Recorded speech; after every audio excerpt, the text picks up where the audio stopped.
Well, good morning, good afternoon, depending on where you may be at, and I want to welcome you to a very special webinar. I'm very excited to be able to talk with the CEO of Voices.com, David Ciccarelli. David, hello and greetings.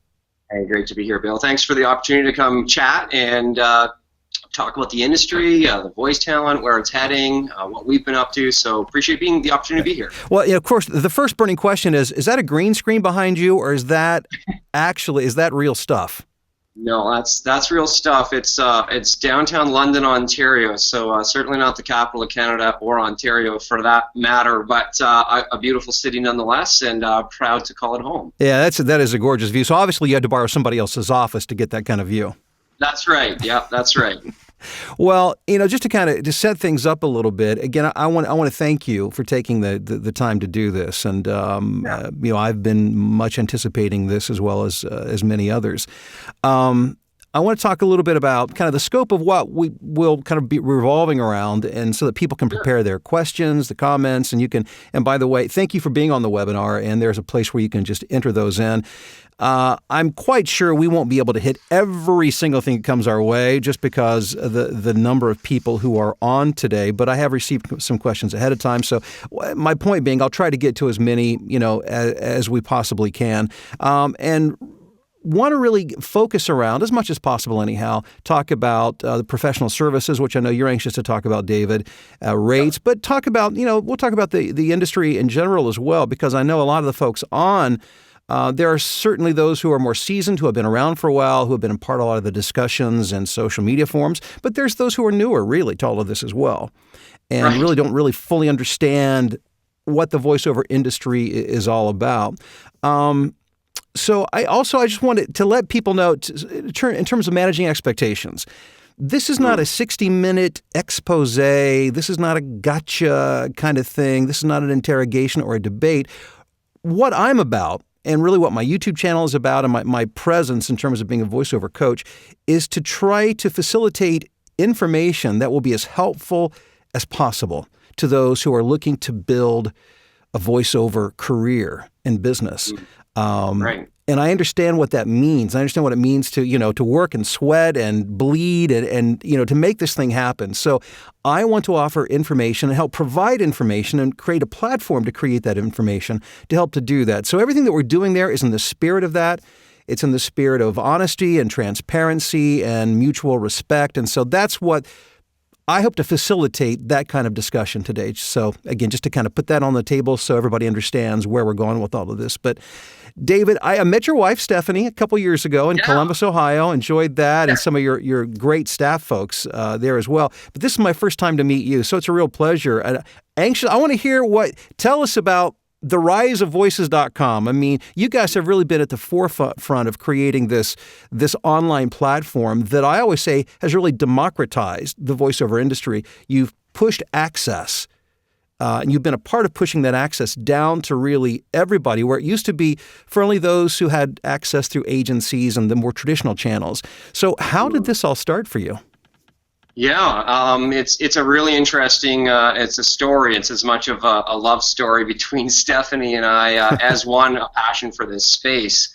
For those who aren't aware, or may not have heard, my background is actually in audio engineering. I was a musician growing up, played drums and piano, and really my folks were quite encouraging in the sense that they didn't necessarily push me down a path of the traditional university or college. In fact, I found an audio recording production school, and one that was dedicated to raising up audio engineers. And so I went through that program only to open up a small recording studio here in London. In fact, just across the street. So in some ways we kind of didn't really get that far, at least not in geographic proximity. But I opened up the small recording studio and got my name in the newspaper on my birthday.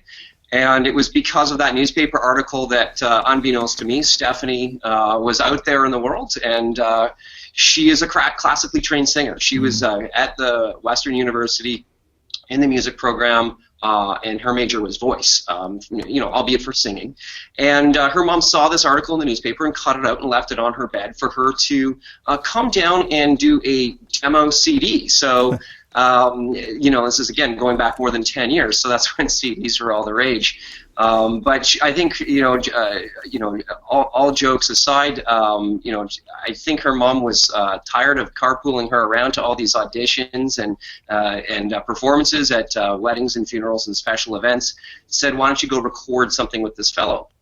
And so Stephanie came in and we hit it off right away. And it was because of that same newspaper article that there were other small businesses in town that were interested in having a voiceover recorded for a radio commercial and a phone system. And I had honestly never, aside from limited radio dramas experience through school, really had not been kind of eyes open to this entire industry, a burgeoning industry at that was out there, and said yes to these opportunities to use the studio to do voiceovers, knowing that they wanted a female voice. So I called up Stephanie, and she read the copy, and that was really our first instance and exposure, if you will, to what was possible. And the moment became, we were modestly successful in London, Ontario, doing these voiceovers for a handful of clients, that we thought, well, we should put up a website. We literally taught ourselves how to code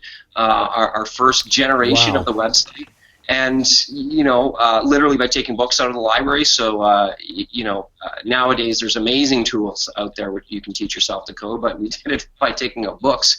And, it wasn't long before folks would contact us and saying, you need somebody who speaks French or Spanish, you need somebody in LA or New York, you need this character type voice, or I do these celebrity impersonations, can I be on your site? And we literally hand-coded all those pages from scratch. And that was the moment where we realized, well, look, let's kind of get out of the production business ourselves for a number of reasons. On a heart-to-heart basis, we had a young child, a newborn, and it's pretty tough recording voiceovers with babies crying in the background. And so I've heard. Yeah, exactly. And so seeing some early traction and interest from freelance voice talent professionals who in turn were creating, either creating their own websites or having trouble doing so, but stumbling upon what has now become voices.com. But the basic premise has always been the same, where we provide a marketplace, where we connect, we provide a venue, a platform for those voice talent to showcase their skills. And that's their artistic skills, their technical skills as well too, recording and editing, and then as in turn on the other side of the marketplace, as you know well, would be those clients. And the clients range from small businesses, yes, all the way up through to ad agencies, medium-sized organizations, educational facilities, and global brands. That I think every talent really aspires to being able to work and be the voice, the audio ambassador, if you will, of one of those global brands. But that basic premise has always been the same. Did you have any idea how many people would be interested in the whole idea of recording voiceovers prior to launching voices.com? Not at all. And that's one of those things that certainly is very humbling. I mean, even now, it's kind of pinch yourself. There's a huge industry out there that is to most people who aren't in this space. Just they're aware of it when you tell them, but it just flies under the radar. Voice often plays a supporting role, and audio in more general plays a supporting role to video.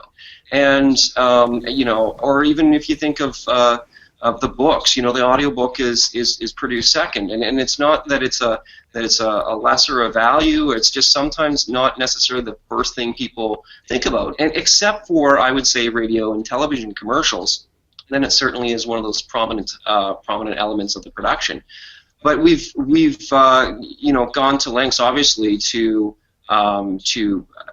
connect with those and kind of reach out to those clients to educate them that there's a variety of opportunities for them in turn to be able to use voice or audio to brand their own company. From the moment a new customer calls into their business, through to their YouTube videos, their trade show kiosks, commercials if they're into that, if they're kind of a retail outlet, training videos. I mean, you know full well that just the really the kind of variety, the diversity of work, and I think that's one of those elements that's kept it exciting for us. The team of people here, that every client that we work with is different. They're all looking for really a slightly different different talent or voice that's best suited for that project. And our role is to help those two people find each other. Well, I think you touch on an important point. I just want to make sure, in case that kind of flew by some of us, that voiceover tends to be the last link of the production chain, and oftentimes almost seems like it's the last thought. So the nature of the business for us on this side of the mic tends to be, hey, oh crap, we forgot. We've got, we need a voiceover. And I'm exaggerating the point, but it's like, and we need it now, or we need it by tonight or tomorrow, which is where I think the online casting has really, I'm not saying that's all you do, but I think it's really helped to facilitate bringing people into this business who can respond quickly and offer a high level of service. Absolutely. I was going to say, ain't that the truth? I mean, ad agencies in particular are just so time crunched, and the regular guy or gal just may not be available. The session was canceled, postponed. Maybe their deadlines got moved up, and so we view this. We talked about this a few years back in kind of our 12 trends that we had written about. Is that speed is becoming the critical differentiator, and at least, and if I may, a competitive advantage for working through a site such as Voices.com, versus, as you put it, those more kind of traditional methods. I mean, isn't that what we all do? When you have trouble, you immediately go to Google and you Google around and you say, I need this right now. I have this problem. I'm looking for a solution. And lo and behold, Voices.com, along with a collection of other sites, do show up. And it's those who can respond very, very quickly tend to be those who ultimately win the job. And that makes perfect sense because they've been able to put their stake in the ground. Now suddenly they become the benchmark. That all other services or service providers are compared against. So we've definitely seen that. A client that posts a job, signs up with Voices or posts a job here, and honestly, due to the very the high level of commitment of the talent, the talent's responsiveness of so many of you watching today, that's really what they're using Voices.com to tap into, is the professionalism and the speed of the talent, with their one goal in mind, just to get that job done. We are also fortunate to be doing this at this time in history. It's a really unique opportunity. I mean, and you mentioned Google. I literally built my business, my career, using Google. When I first started off, that's how I learned about the voiceover industry. That's where I found my clients. That's where, if I wanted, I learned everything. Literally, almost everything I do, I learned. Well, I certainly had some business background. So I understood some concepts, but that for me put the pieces of the puzzle together and gave me access. So sometimes I think we take it all for granted, but this is, what an exciting and a really cool time to be doing what we do. So now, as we mentioned earlier, obviously you guys are, among those at the forefront of leading this online casting charge.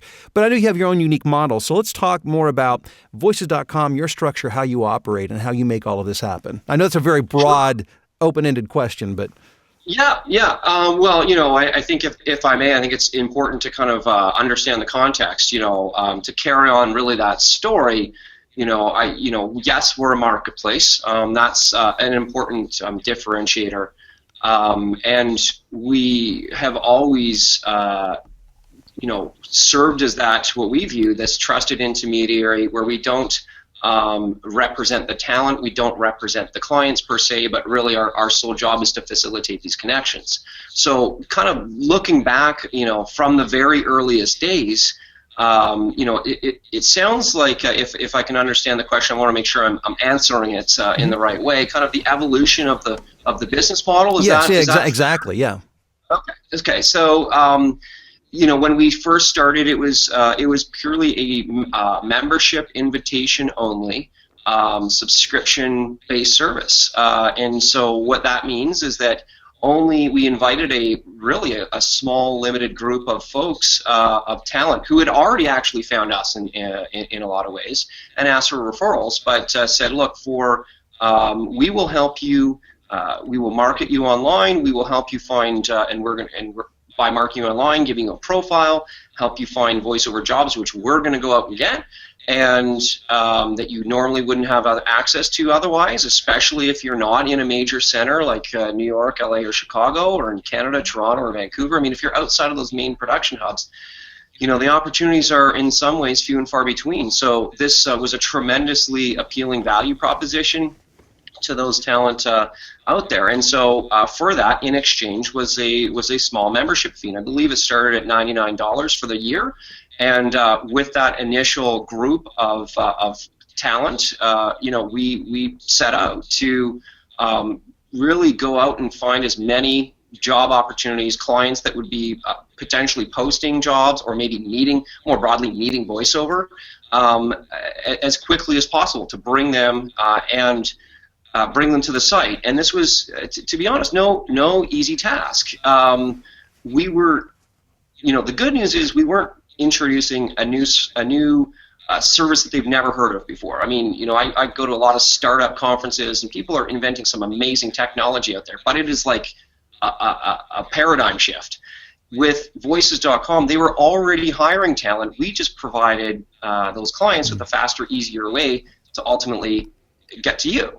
And so that's what we did. And this is, again, sometimes referred to as the chicken and the egg conundrum, right? You need any marketplace. It's difficult from the standpoint of you need enough talent, which we're grateful for all the talent who have chosen to sign up at Voices, in order for it to be appealing for that client to go, yeah, I'm gonna go, trust the site with my client project details, my client login credentials, to find the talent. So there needs to be enough talent there, and in turn, the talent will only join if there's enough job opportunities there. Mm-hmm. So we've always done an equal balance in terms of our marketing, our outreach, communications, generally speaking, to both sides of the market. So that was really, we kind of carried that model for the first, I want to say, 5 years. And it wasn't until I had the opportunity to present on Dragon's Den, which was actually the equivalent of Shark Tank for those in the States. My wife's favorite show, by the way. Yeah, it's certainly entertaining. And went on there and gave a pitch and explained the service, the platform, and the community of folks that were out there, and the brands that were already using Voices, and the Dragons gave some feedback, which was, you got to be charging those clients something. They're getting all the value.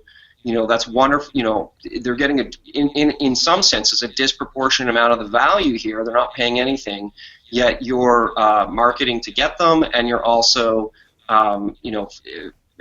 answering their questions throughout the entire process. You're facilitating how they get these auditions. Yet they're not paying you anything. So that was, my takeaway there, and kind of went back to the drawing board, was to say, look, if we've got a growing number of clients, how do we solve the problem of, in business speak, monetization of that client relationship, but also how do we solve this other challenge, which was clients finding talent, hiring them, through this site. Basically, we were just merely being this kind of matchmaker, this connection, hiring them, saying, "Yep, I want to work with you." The talent recording the entire work, delivering it electronically, using, again, we're going back a few years here, either using a file sharing site, FTP servers, delivering CDs in some cases if there were long recordings. And then struggling with figuring out how to get paid for this thing. Some people would send PayPal invoices. Not everyone knew how to do that. And that, unfortunately, resulted in a few bad apple clients that burned the talent. And I know that still happens today elsewhere, and that's really troubling, that there are those who think that it's appropriate that they don't have to pay for a creative service when they absolutely should. And so our answer to both of those questions was the development of our SurePay payment platform, a technology that we've built in-house, we've patented in the U.S., and one that now the client posts a job with a budget range, let's say $500 to $750. The talent in turn see the full job specifications as well as the budget range, and that provides the talent with some guidance on kind of what the client's thinking ballpark, what it is to spend on voiceover. And the talent, we give them the choice. You know, how do you want to quote on this? Do you want to quote $500? And on a 10% transaction fee, 2.5 immediately goes to processing the credit card payment, and then we hold those funds in a neutral bank account known as an escrow account, and that's completely discrete and separate from all other operations. And the only funds in there are those for client payments to talent. When the talent completes the recording, they upload it back to voices.com, so they have the peace of mind knowing that, in effect, it's sitting in a bank account for them. Really what they need to do next is complete the recording, upload the files, and the client can then listen to them. They can request an edit if need be. They can approve them and release the payment. And that whole process, well, there's a few steps in there, certainly, is by far the fastest and easiest way to hire a talent online, period. And the talent is also, arguably one of the fastest ways that they get paid. We pay, literally hundreds, if not thousands. I think we're crossing the 1,000 every couple of weeks of talent that are getting hired, that we're paying them out, again, at their own choice. Do you want to get paid to receive money into your PayPal account? As what we've deemed, and we set it up with PayPal, it's what's called a gift, so that the talent in turn don't need to again absorb another 2.5% deduction. So we've actually set up a relationship with PayPal so we can push these payments out, that it's not costing talent even more to just simply receive a payment. So it actually is cheaper than receiving it on your own, or by check. And we mail out the checks, and I personally sign them, and we write, thank you for doing business with us, and choosing Voices on all those checks that go out to the talent, because it's you guys, the community, that really are the lifeblood and really why we exist. So the SurePay, ensures, for those who are worried about getting paid, it ensures we get paid. And as a Voices, and by an interest of full disclosure, I am a paying Voices.com talent, obviously, and I've had quite a few jobs, made quite a bit of money. And so yes, I always know those checks are going to come. There's never an issue with that. So if that's something that you do get concerned about, and a lot of people, it's funny, I actually did a webinar last night. We were talking about back office of voiceover. And one of the questions that came up, my daughter actually works for me full time, and she's my administrative assistant and runs the entire operation. And she said, the thing that came up more than anything else last night was this, invoicing and getting paid. And so obviously that is a burning issue and question on people's mind, and they feel a little insecure about that. So this is one headache you essentially take away. We certainly believe so. Talent are great at the artistic abilities and having the home studio, and we just feel like, that's, somebody gave me some great advice once. Do the things that only you can do. You know what I mean? Yeah. When you're trying to decide, do I pursue this opportunity? Do I attend this event? Am I engaged in this task or this project? And when you kind of list out all the things you do in a day, right? You yourself, only you can be in front of the microphone and providing the voiceover, and all of those other areas of responsibilities. It sounds like you have your wonderful daughter to help you out in those situations. And similarly, when it comes time to kind of looking at voice acting as a business, a freelance, a small business, you got to decide, okay, do I want to spend my time auditioning and doing voiceover work, and having the payment handled through Voices, or do I want to be chasing that down? And we've never ever missed a payment to a voice talent, and I'm talking tens and tens of millions of dollars. I think we're soon to be coming up, crossing that next threshold. And so never missed a payment, even when there's a fraudulent credit card, which has happened. Even when the client's credit card maxes out or something else happens, look, the talent did the work, and that's it becomes our responsibility to collect the payment. And again, that's one of those stories that's just not told often enough. And we pay out the talent; it's a guaranteed payment, regardless of what happens on the client's end. Okay, and now let's kind of maybe we'll segue. That's a good segue, I think, into as you talk about the evolution of the business model. And I know one of the areas that you wanted to talk about, and I know there are a lot of questions, would be in the area of professional services. So and that's which is you really working on the other side with the clients who come in to hire the voice talent. So kind of fill us in there, how that all works. Sure. Yeah, sure. So, if I may, I'll kind of keep that story going, the evolution of Voices.com. There were a handful of situations that came up that clients were coming to us that really presented, there was a bit of a theme here, and it presented a new, a new set of kind of data points, if you will, for us to go, there's something here that we're missing. Because up till that point, literally, it was all about trying to make everything go through the website, and with some of this larger organizations, there were certainly some friction points with that. That's just not how they purchased. And so let me kind of explain those four scenarios very quickly.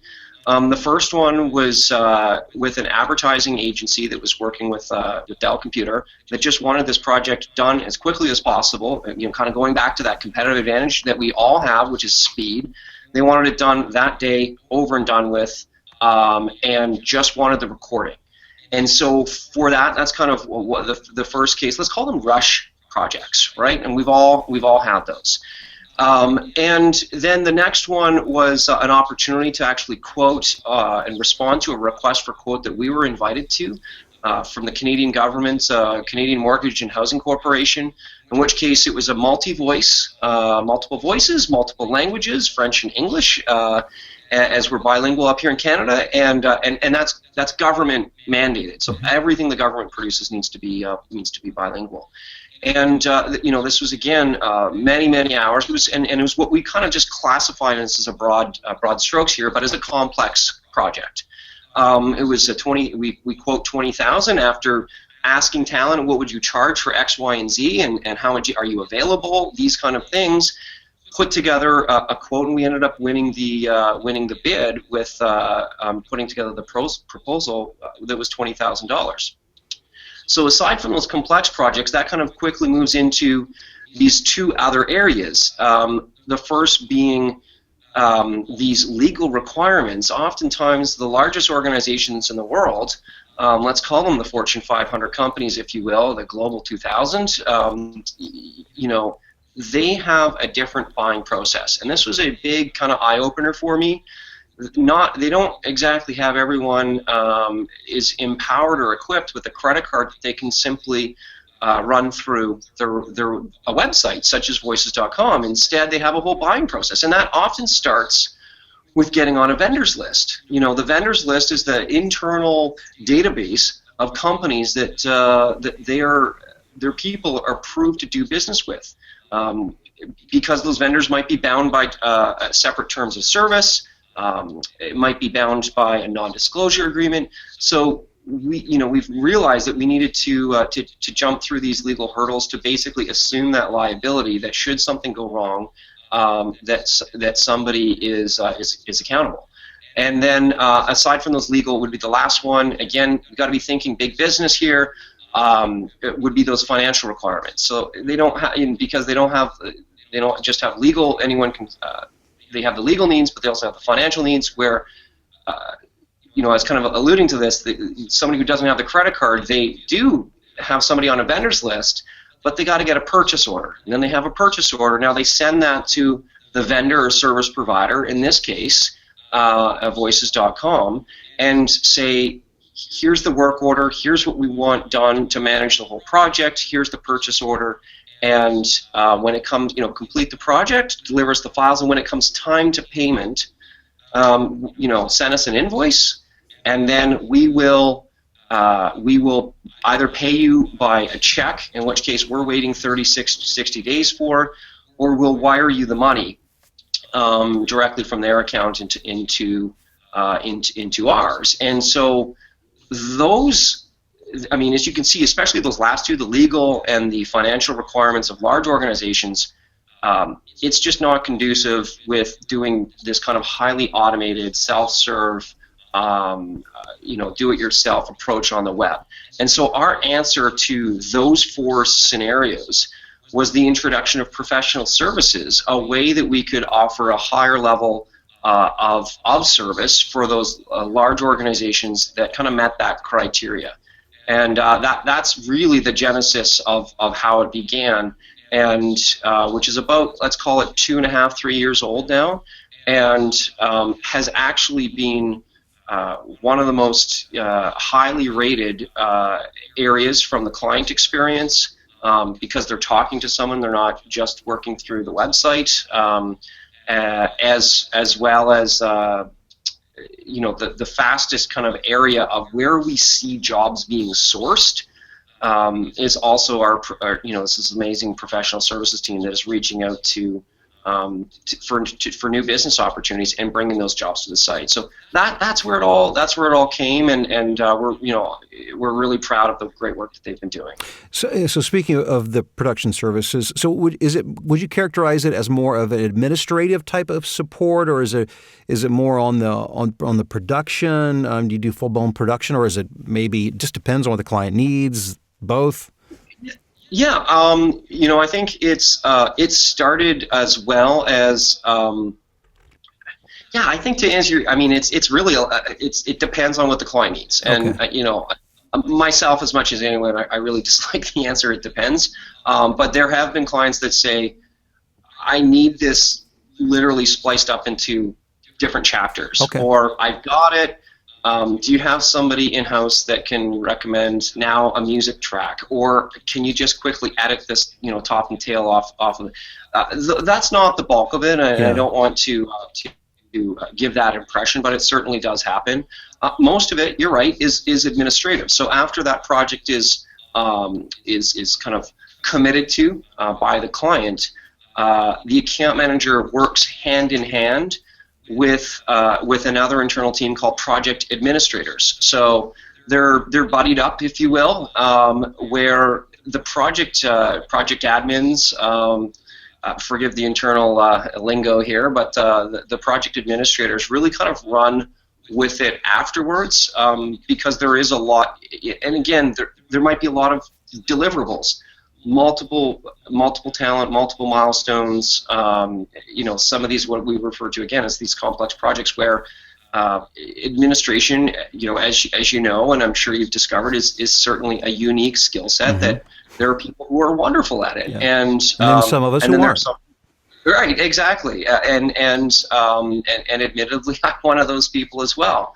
And those who do have the ability to literally juggle hundreds, and I'm talking like 200 jobs at a time.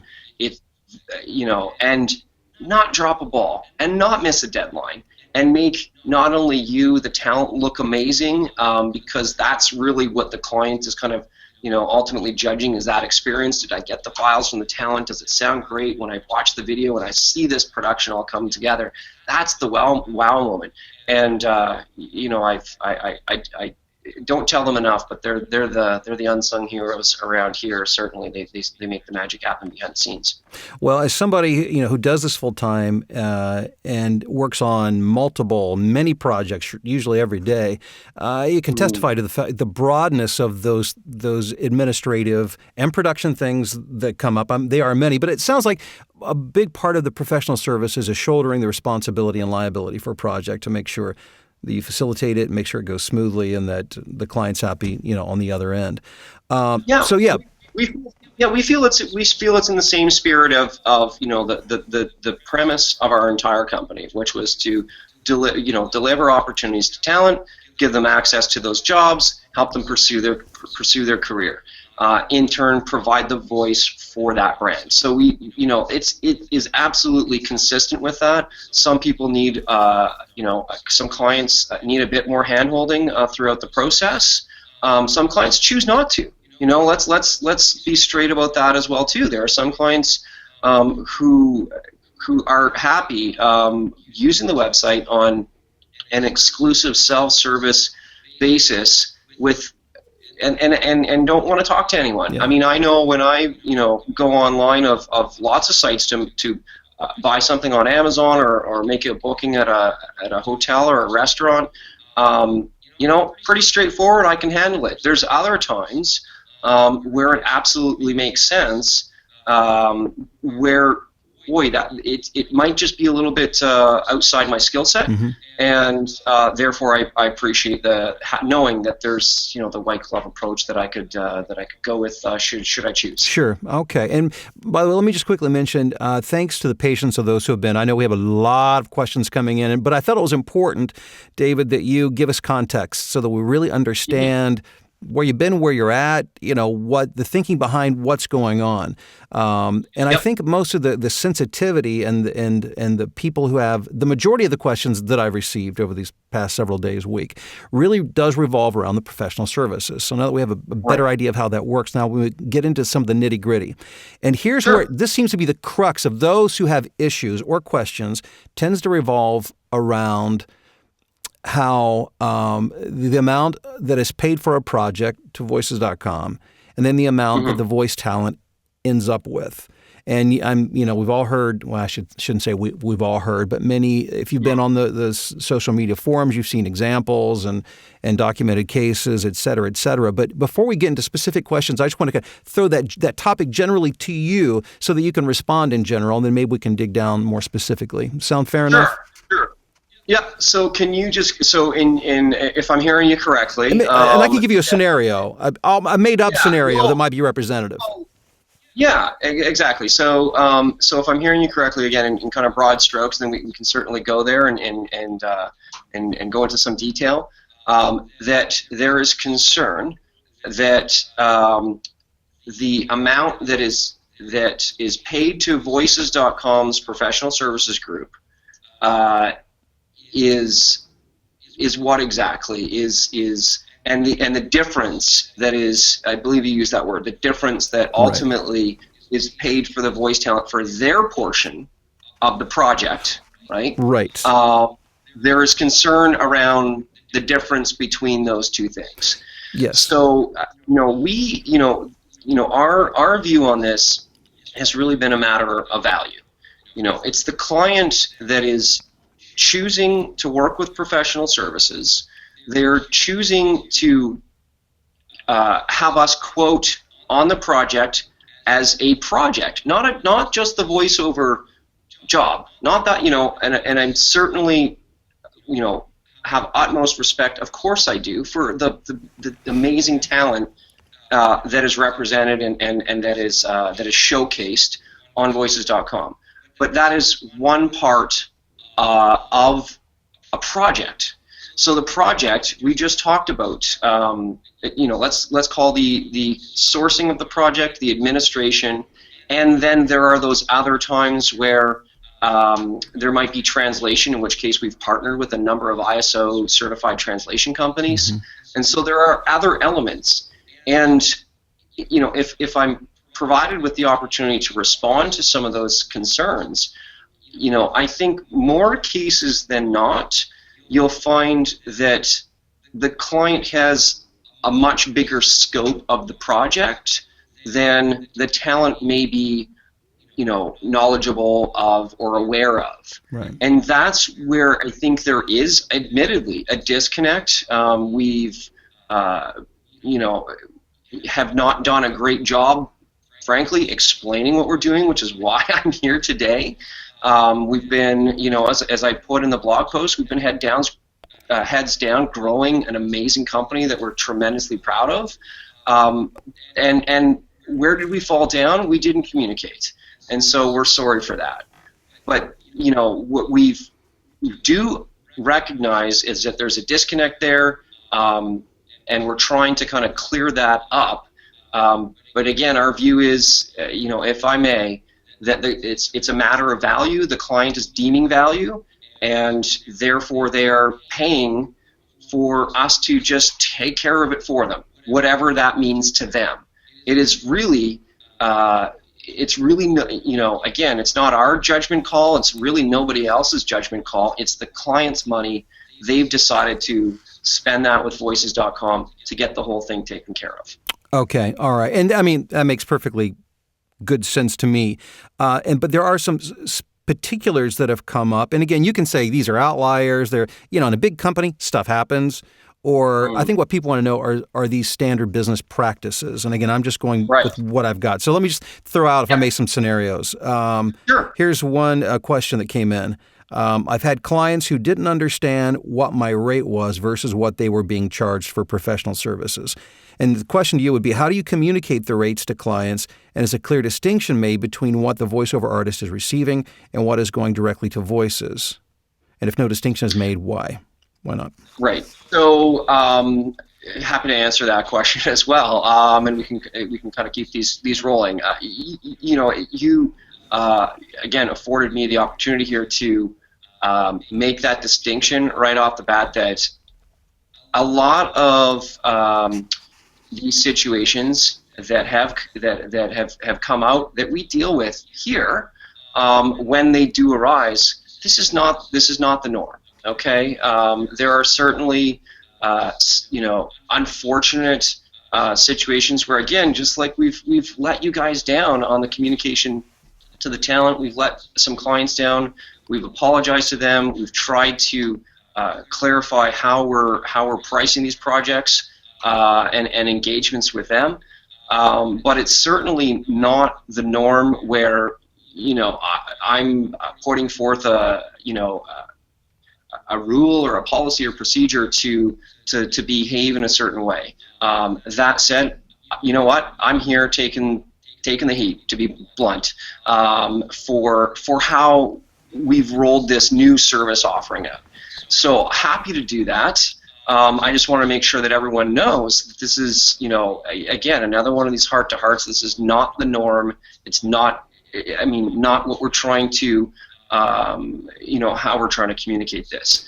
So when we find out about situations such as that you've brought up and others, there's a number of steps that we need to take internally. It all starts with the training. There's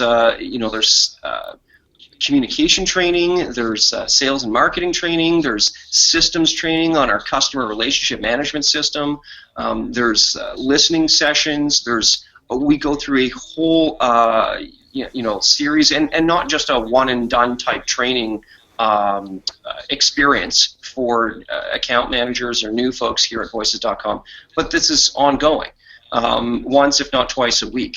So part of that training is to highlight to a group. In fact, there was one the other day where, to bring up some of these examples and go, how could we have communicated this better? And how is this not as clear as it could be? And so we use those as what we call learning opportunities. And so that's really been our approach. And you're right. And again, I'm not diminishing the fact that they've that they happen. I'm sorry that they've happened, but that doesn't mean that they should.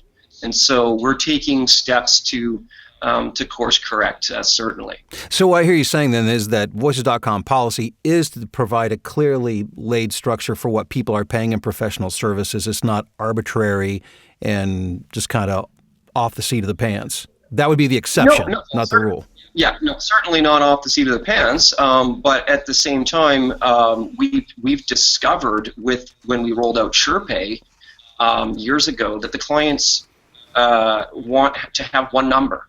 They want to know what is it going to cost to get this job done, right? To get the project done, start to finish.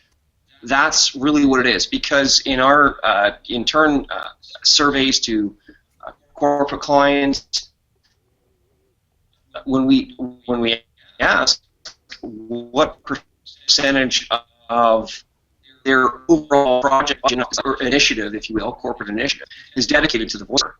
It might be 5%. Just what does it cost? David, I apologize. I think the internet connection is, I've lost you. Let's see, what I'm going to try to do to better facilitate this, let me see if I can, I tested my speed and I know I've got quick speed. Let me turn off my camera and see if that helps. There, can you hear me, David? I can hear you. Okay. I apologize. All of a sudden, it just froze up right when you're in the middle of making a point, and I apologize. If you could back up about 2 minutes or 1 minute and just pick up again. Yeah, sure. So, as I was saying, just encouraging and kind of challenging folks to kind of take a moment to kind of zoom out to consider the larger picture of some of these bigger initiatives, these corporate initiatives, that you are providing a vital role, speaking life into their script, but often it's part of a bigger engagement. And so the only thing that's going through their mind is, what is it going to cost to get this thing done? Right. Okay. And so we've discovered that with so the point, if I may, was that we discovered that on the SurePay platform, the talent quote, which we again are very clear with the talent. The talent quote, SurePay 10%, and here's the client fee. That's what the client is paying, and that's what's posted to them, because they want to know, what am I paying? What's going to be charged to my credit card? And so that we've found to be the simplest, fastest. Again, these are value statements, if you will, or what we view as competitive advantages. Fast and easy and simple. That's kind of the name of the game for us. And so for them to just like we don't ask any talent to break down, when you're quoting, you're putting in one number, and that's what the client wants to see, is one number as well. And so we've again transferred that over onto the professional services group. It's one number to complete the job. Okay. So you've got your own structure, but the way it may be presented to the client would be, this is the quote. So they may not know. Okay. I'm sure you've worked with consultants that you ask, what is it going to cost to get, to do all this? They're not necessarily giving you an hourly breakdown, right, sure. or a phase, but they just give you a number. I mean, our accounting firm, who does these annual audits, they just state a number, and there you are. Yeah, I thought we'd try it again. I hope it doesn't mess things up. So again, in the name of professional services, we found that's consistent with other pricing structures and presentation of that pricing. Okay. For other related professional services. Okay, now, and let me give you another scenario, and this was actually an email that I received, and I can't find it, so I'm going to speak generally to it, but it speaks to this issue that you're talking about right now, and that it was they had seen a job, the same job posted through, I think, a couple of their agents, plus through Voices.com, and it was posted for, I'm just going to use a number, I think it was about $1,500. But what it was posted for between $500 and $750 on Voices.com. So the question was, if I remember correctly, does Voices.com project managers, are they incentivized to try to get the lowest price for the voice talent so that they can scrape off as much as they can for themselves or for Voices.com? And I hope that question makes sense. But that was the gist of so what's the discrepancy between what they were casting it for, but the client was paying, presumably, $1,500, but the talent was getting half, whereas an agency would only be taking 10%. Bill, there's a handful of assumptions you're making in there. We might have won the job for $1,000 or $850, right? So we don't, the fact is, and that's probably because maybe the client, going through an agent in New York, those fees are certainly going to be higher. And so when we look at that, we go, okay, well, in accordance with our rate sheet, which is our number one most visited resource on our website for two reasons. Because talent have had trouble quoting on projects, and they want to have some guidelines. And we develop the guidelines with the help of the talent by sending out a survey, asking for feedback, and we've updated that every year. In fact, just yesterday we sent out an email, trying to get some understanding on those rates and provide some more revisions. So when we are working with the client, we price that out based upon the rate sheet, and then consider what are our costs, our administrative costs, to actually complete that job. The account managers are not incentivized to drive the, and again, to be clear, to drive the price amount paid to the talent. To be frank, I've never heard that before. Okay. That is not the case. The compensation is completely different than that. I'll tell you that much. And why would speaking as a business owner to another, why would that be a good business practice? That would be harmful to many folks, and not a good practice at all. That's not the way we do things. Instead, we use the rate sheet as our reference point. That's the single point of truth. Okay. Got it. So let me give you another scenario that was received from the client side, and again, you can state whether this is more anomaly or practice, just for the record.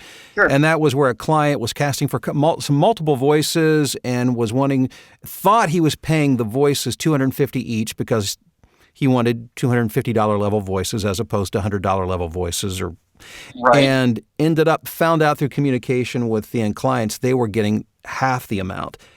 And he was upset that had not been communicated to him. So again, I'll just throw that out to you to respond to. Sure. These type of stories are certainly not the norm. Okay. It seems to me that it's sad to hear. We absolutely investigate every single one of these. So if you had encountered something like that, again, please let us know. Email us. It's not our normal practice. We've improved, I think, greatly over the number of years the communication to the clients and explaining that they do have two options that they can choose from. They can go on the site and do it themselves, or they can work with professional services. There's a fee, and the way we've always explained it is that it's within your budget. So we try to understand what is the scope of the project and what is their overall project budget, and see if there's opportunity for us to add value and work within that budget. If there is, wonderful. If not, then really, and they choose to go on the website, ultimately, because we still want to direct that opportunity to you as talent. We'll send them to the site. Why wouldn't we? That's yet another win for Voices.com. You as the talent, another rating on your feedback, ratings and reviews as well too, and highlighted on the most recently hired list. So there's a whole series of reasoning why we would want to win that job one way or another. Mm-hmm. So it seems, again, if I'm kind of drawing a theme out here, that it's helpful, and I appreciate that you've given me the chance to clarify that these few situations that have come up are not business practice. They are rare. They've come up. We're sorry they've come up. We've treated them as opportunities to learn. But as I've mentioned to other folks, I mean, I ask for really a bit of appreciation for the scale and size of the company. I mean, this is not David and Stephanie sitting at the kitchen table, trying to manage a handful of job opportunities. Instead, it's 3,000 to 4,000 with 250,000, 3,000 or 4,000 jobs, every month, ranging from clients all around the world, and we're going to drop the ball sometimes. We don't think that that's acceptable, but we're certainly learning from it. And every time that there's a next generation or an innovation or a new offering, it's always been in response to customers. Both the voice talent have asked us for a lot of features, and talent out there, you're our customers too. I think that's an important thing to hear. You're our customers. The clients who are hiring you, we think that they're also our customers.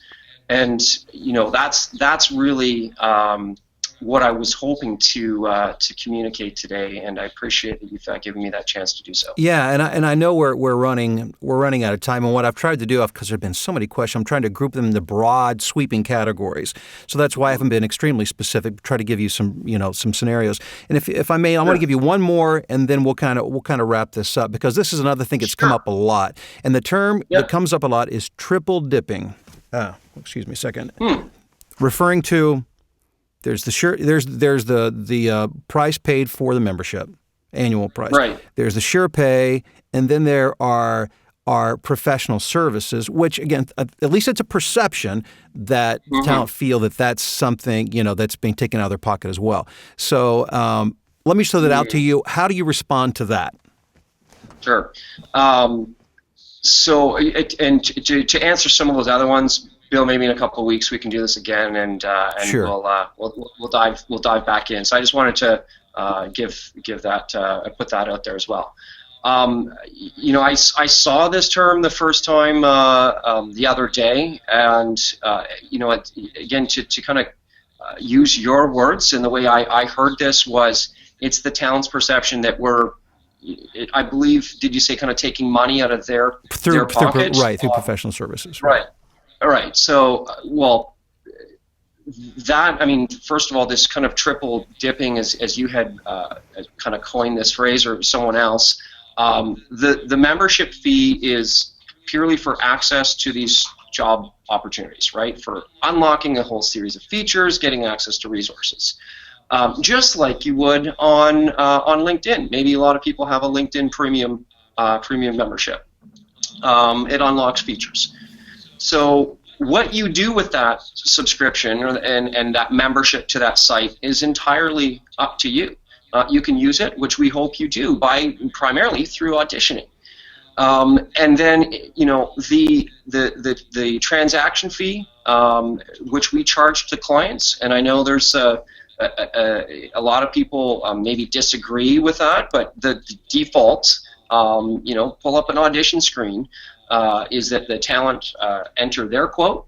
We add on a 10% transaction fee, which we charge to the clients.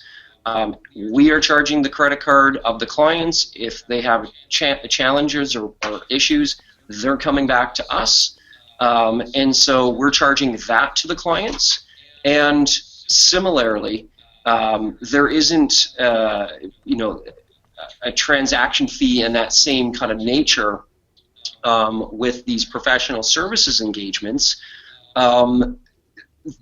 So I don't, so those are they're again choosing to work with us, and therefore that's a project fee, and so they're paying the fee. The key in the underlining, in all of this, is we have always paid exactly what the talent quote, right? You quote, we present you the information, you quote with what you think is fair and reasonable, and that's what you get paid out. If you want to be earning more through that particular project, or you want to put in your quote at the high end of the scale, absolutely, that's what you should be doing. We've got lots of research on this, that a great quoting approach or methodology is to actually quote within the range. So again, this kind of 500 to 750 example is somewhere just north of 600. I think it's like 612. Why is that effective? Well, it sends two subtle messages. One, you're not quoting at the absolute bottom, which means maybe you're really kind of viewing and valuing your own service purely on price. Maybe the client might think that you're new to the industry, so there's some some concerns. The reason why you wouldn't want to quote at the low end of the range. Quoting too high, maybe they believe that that it's that there's studio time or something else in there, when there's some really great talent who consistently quote within the middle of the range. And so, kind of all things being equal, we find that time and time again, it does have a bit of a Goldilocks effect to, as terms of a quoting strategy, that it's kind of not too low, not too high, but right within the middle has consistently been those who've won the jobs. So that's kind of my take on that one. And David, and what I've heard you say, and I think this bears repeating, is that if somebody has a beef or has an issue or feels they've been wronged or that you're not dealing fairly or whatever the case is, that you're encouraging people to communicate. And I'm not suggesting that. I know there are plenty of people who said they have, and so I'm not saying that hasn't happened, but it sounds to me like you're encouraging the dialogue. And I think, and as a business person, I would hope my clients would come to me before they would go public, on social media or begin tweeting. My daughter, we were talking about, she and her husband just bought a new washer dryer and I'll leave out the name of the retailer they bought it from. And it's a huge one. And they've had nothing but problems. And she's tried like 5 different times to resolve this, to which nothing is happening. So now she's going to go viral. But the point is, you take the beef to the person and try to resolve it. And in the spirit of trying to really resolve things, I would hope people would do that. And it sounds to me like that you're very open to that. So I just wonder, what would be the channel, especially for those who said, I've tried and I just haven't, nobody's communicated with me or whatever the case may be. What's the proper channel? How would they go about doing that to have the best communication? Yeah, so I think the best channel would be our amazing support team. They're the ones who have the access to all the job data, all the client data, and payment information. And so that's really the best place to go, because they're, in a lot of ways, they're the gatekeepers of the job postings on the inbound, as well as ensuring, and they work closely with the finance team to ensure that the payments are made to the voice talent. So they're they're the eyes and ears of the organization, if you will. So simply sending an email to support@voices.com, or you can go on the website and there's a contact us form. But for the fastest way, they all end up in the same place, which is our great customer service team, and they're really equipped and empowered to actually conduct a real investigation, and provide some answers. And no stone is left unturned. They will go to the end of finding everything and piecing together a great story, and giving the timeline of what's happened, and deliver that back to the talent who raised the concern. And so that's going to be my best. And hopefully, I'm happy to kind of come back maybe in a couple weeks and revisit this and maybe some other issues or opportunities to talk about. Or there are plenty of other things we could talk about. That's for sure. Yeah, exactly. Yeah, well, David, as a working voiceover talent, I have a vested interest in Voices.com's success. I also have a passion for the success of voiceover talent. So for those of you who have joined, thank you. I hope this has hopefully helped to stimulate some open and honest dialogue that we can continue. And David, it's been a pleasure to meet you and talk with you. Thanks. And look forward to doing it again soon. You got it. Thanks so much. Take care. Bye-bye.